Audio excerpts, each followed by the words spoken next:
संतों को जाना, आगम को पहचाना। हरिहंतों को जाना, आगम को पहचाना।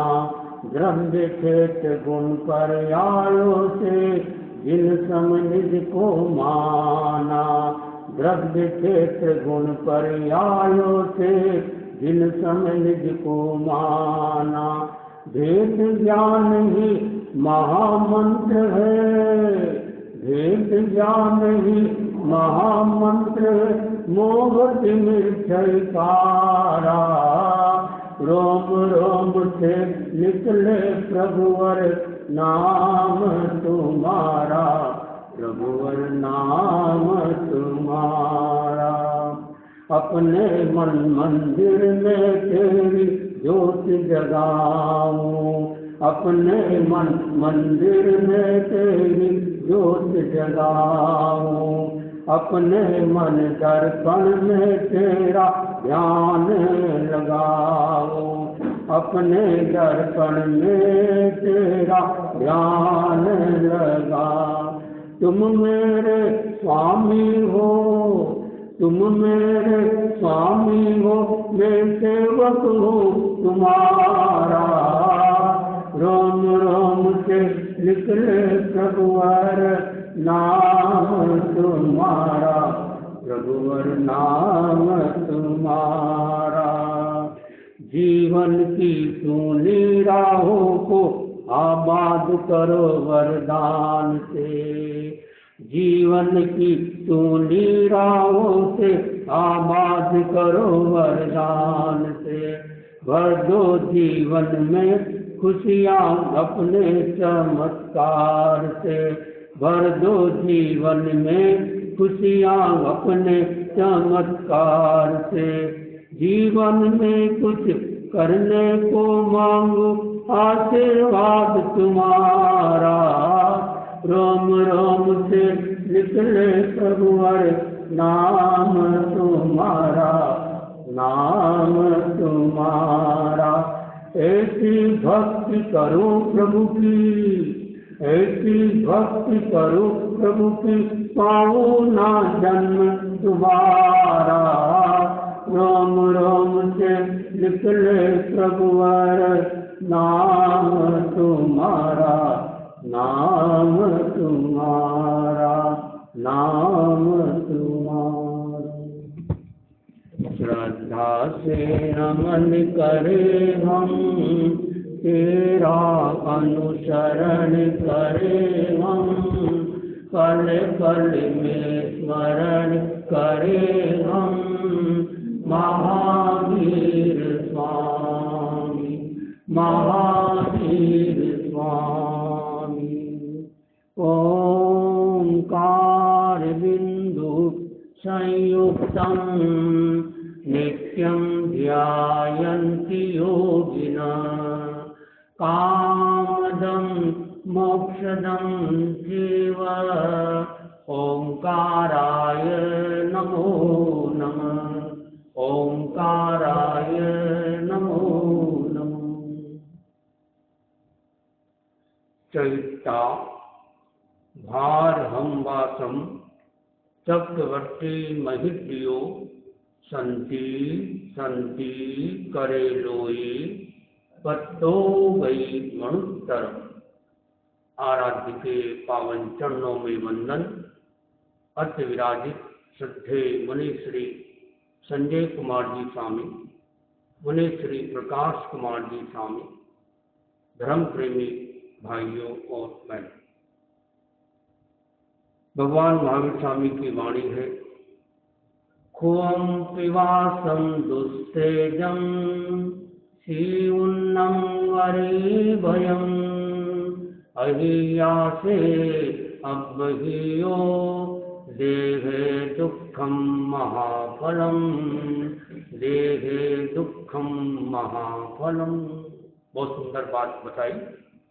जो साधक, चाहे वो श्रावक हो चाहे साधु हो, अगर इन 7 तरह के कष्टों को प्रसन्न भाव से, समता भाव से सहन कर लेता है तो उसके शरीर में आया हुआ कष्ट महाफल की प्राप्ति कराता है। महाफल, सबसे बड़ा फल कौन सा होता है? बच्चे से पूछा अध्यापक ने, बताओ बच्चे, ऐसा कौन सा फल है जो 12 महीने में आता है? सर, बच्चों ने कहा, सर परीक्षा फल 12 महीने में आता है। कई तरह के फल होते हैं। बच्चा जैसा होता है वैसा जवाब देता है। एक ही प्रश्न होता है, अलग अलग तरह के जवाब मिल सकता है। जैसी आदमी की दृष्टि होती है वैसी सृष्टि होती है। पेड़ के ऊपर चिड़िया बोली तो सब्जी वाला क्या सोचता है कि चिड़िया कह रही है आलू भिंडी अदरक, आलू भिंडी अदरक। और फिर कोई दूसरा व्यक्ति निकला तो वो कुछ और सोचता है। अनाज वाला बोलता है तो अनाज की बात बता रहा है। जैसी आदमी की दृष्टि होती है वैसी उसकी सृष्टि होती है। तो कहा गया कि शरीर में कष्ट आते हैं और ये भी देखा गया कोई महापुरुष प्राय होते हैं जिनके शरीर में कई न कई तरह के बाहर से कष्ट आते हैं। शरीर में जो कष्ट आते हैं बाहर से ज़्यादा आते हैं, भीतर से कम आते हैं। बाहर से कष्ट आते हैं, कई तरह के ऐसे कष्ट आते हैं जैसे भगवान महावीर स्वामी, कोई किसी का बुरा नहीं किया, राजकुमार थे, राजपाट छोड़ा, बच्चों को छोड़ा, पत्नी को छोड़ा, कपड़े को छोड़ दिया, महल को छोड़ दिया, निकल पड़े जंगल में। लेकिन लोग ऐसे हैं, उनको भी परेशान कर कष्ट देते हैं। और कष्ट देने वाला कोई सामान्य व्यक्ति भी नहीं, कोई देव, कोई पूर्व जन्म का कोई देश रहा होगा। अब कोई उससे पूर्व जन्म का कोई भेदभाव भी नहीं था। संगम देव के बारे में जानकारी मिली कि कोई और लोगों ने जो कष्ट दिया महावीर स्वामी को, कान में केले डाले या और भी कुछ खीर पकाई, लेकिन संगम का तो कोई किसी जन्म में कोई भेदभाव भी नहीं था। फिर भी कई लोग ऐसे होते हैं। और संगम ने ओहो ऐसे कष्ट दिए कि महावीर स्वामी अभी मर जाए। 20 मारणांतिक कष्ट दिए। उन कष्टों को सुनेंगे तो अपनी आंखें भर जाए या दिल दहल जाए कि ऐसे कष्टों, और ऐसे कष्टों को कैसे सहन कर लिया। तो महावीर स्वामी देखिए आप, कितने सारे महापुरुष जो हुए हैं, कैसे कैसे कष्टों को कैसे कैसे सहन किया, अहिंसा को आगे रखा। जो साधक अहिंसा को आगे रखता है वो झूठ नहीं बोल सकता। जो साधक अहिंसा को आगे रखेगा वो चोरी नहीं कर सकता। जो साधक अहिंसा को आगे रखेगा वो वासना का सेवन नहीं कर सकता। जो साधक अहिंसा को आगे रखेगा वो ज्यादा परिग्रह नहीं रखेगा।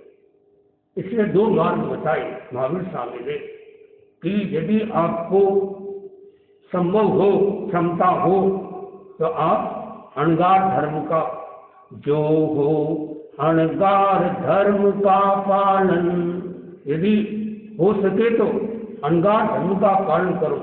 क्षमता यदि अनल्प धर्म से आस्था, यदि आपकी क्षमता कम है तो अल्प धर्म यानी अणुव्रत, अल्प धर्म यानी कि आगार धर्म। 2 तरह का धर्म बताया। जब भगवान महावीर स्वामी को 10 सपने आए केवल ज्ञान के पहले, ऐसे भयंकर कष्ट हुए थे तो उनको नींद आ गई। अब सदमस्त है, सदमस्त को नींद आ सकती है। केवल ज्ञानी 3 काम नहीं होता, क्या नहीं देखते, क्या नहीं लेते और क्या नहीं करते। केवल ज्ञानी क्या नहीं लेते, नींद नहीं लेते, क्या नहीं देखते, स्वप्न नहीं देखते, क्या नहीं करते, सब कर्मों का संबंध है। क्या किसी तीर्थंकर को कोई बीमारी आ सकती है? बोलो, सोच के बोलना। क्या किसी तीर्थंकर को कोई बीमारी आ सकती है? तो इसका जवाब है बीमारी आ सकती है, और आई है। किसको आई? दूर क्यों जाए? भगवान महावीर स्वामी तीर्थंकर बनने के बाद 6 महीने तक पेट की तकलीफ रही, निमित्त बना, गौशाला निमित्त बना, लब्धि छोड़ दी मानने के लिए।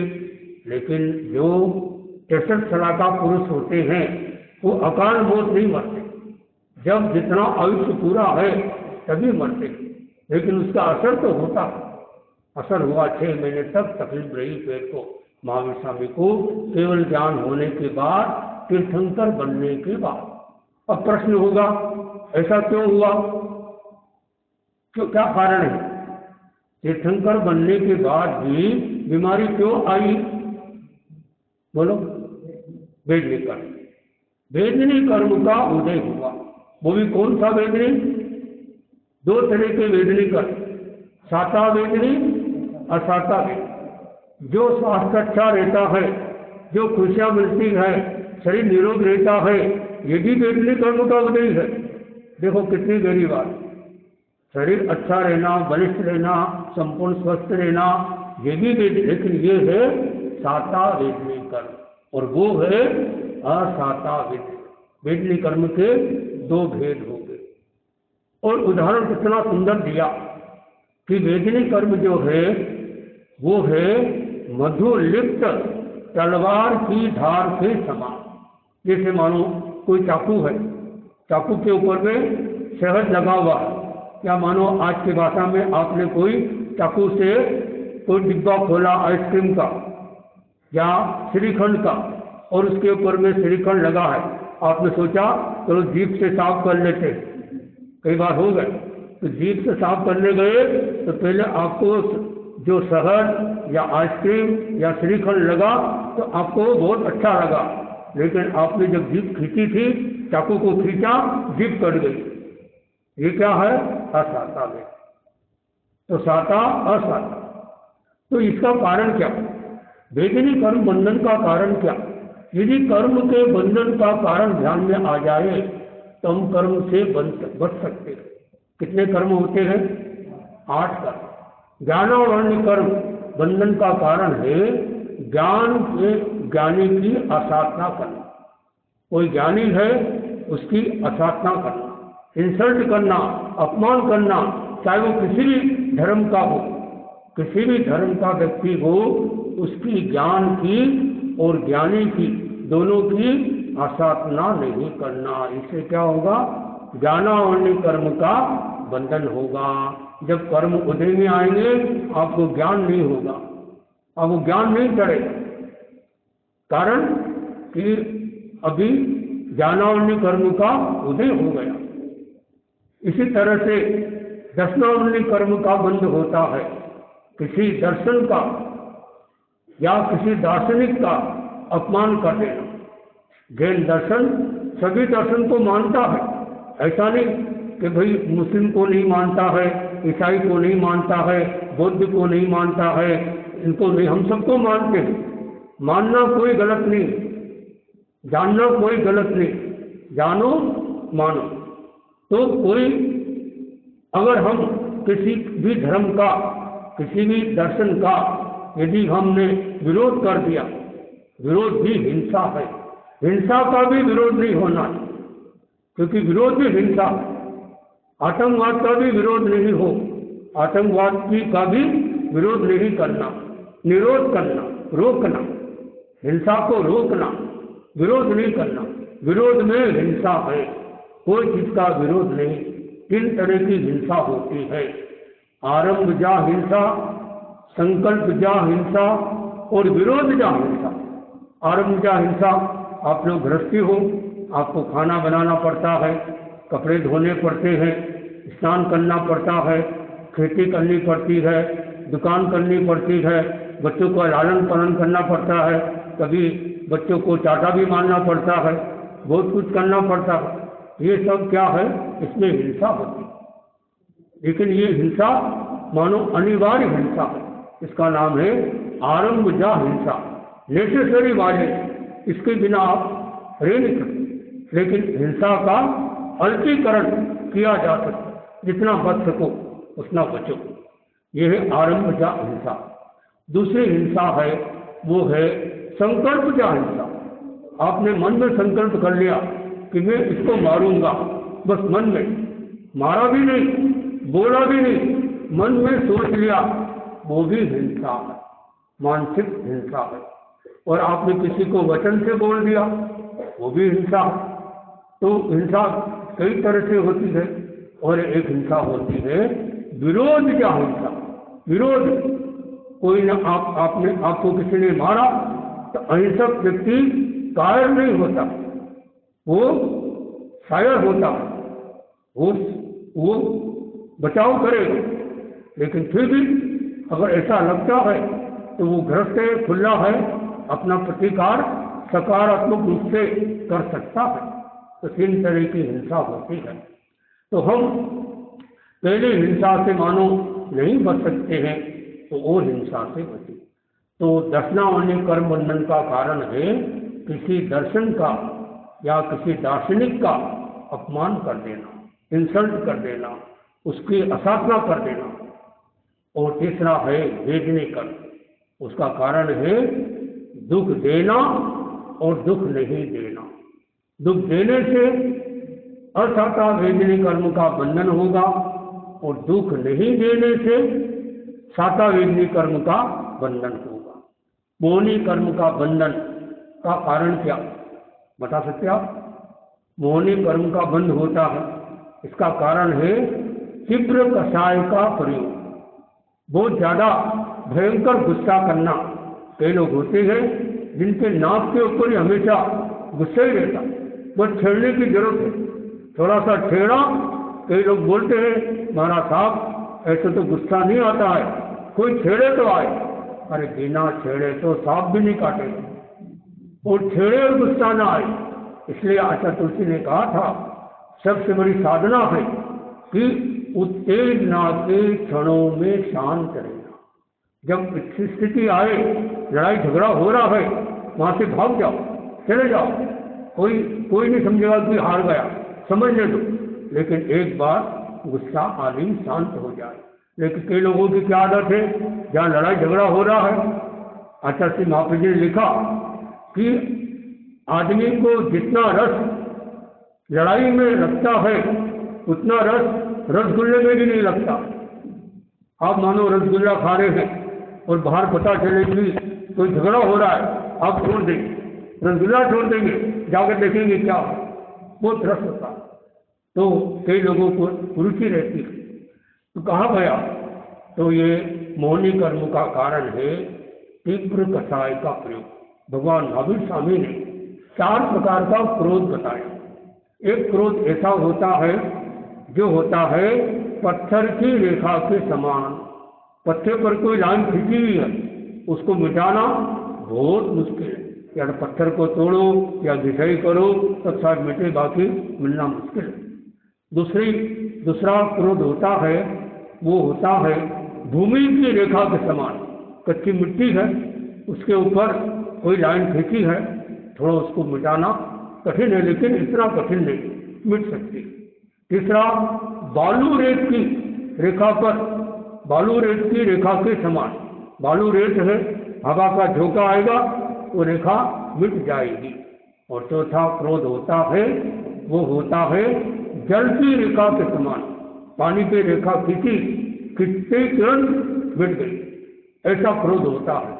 तो बताइए 4 प्रकार का क्रोध में कौन सा क्रोध अच्छा है? पहला, दूसरा, तीसरा, चौथा? क्या कह रहे हैं? कोई सा भी क्रोध अच्छा नहीं, न पानी वाला भी अच्छा नहीं, वो भी अच्छा नहीं।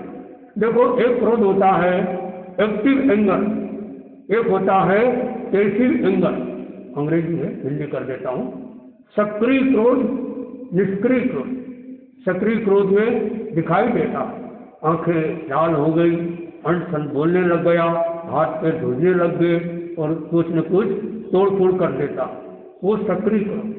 एक क्रोध ऐसा होता है जो बाहर से दिखाई नहीं देता, अंदर में रहता। तो कौन सा क्रोध अच्छा है? जो दिखाई देता वो अच्छा है या जो अंदर में वो अच्छा है?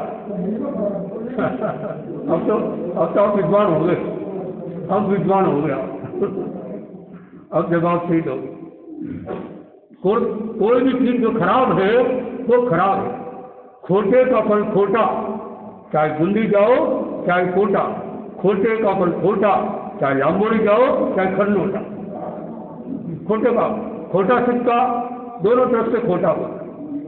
स्वामी जी घटना सुना रहे थे, दुकानदार ने दुकान खोली, एक आदमी आया, चांदी का सिक्का दिया, उसको माथे पे लगाया, रख लिया, सामान ले लिया। दूसरे दिन एक आदमी आया, सोने का सिक्का दिया और उसको माथे पे लगाया, रख लिया। तीसरे दिन मिक्स लाया और उसको उसने बुरा मान लिया क्योंकि वो सिक्का खोटा। तो खोटा सिक्का दोनों तरफ से खोटा होता है। तो यह इंसान जो है वह अपने आवेग और आवेश का शमन करे। तो आवेग तो मौनी कर्म के कितने भेद है? मुख्य 2 भेद। कौन कौन से बता सकते हो आप? मौनी कर्म के 2 भेद कौन थे? दर्शन मौनी और चारित्र मौनी। दर्शन मौनी के 3 भेद, मिथ्या मौनी, मिथ्यात्व मौनी और चारित्र मौनी। और ये जो दूसरा भेद है चारित्र मौनी, इसके 16 और 9 25 भेद है। 16 तो कषाय, अनंतानुबंध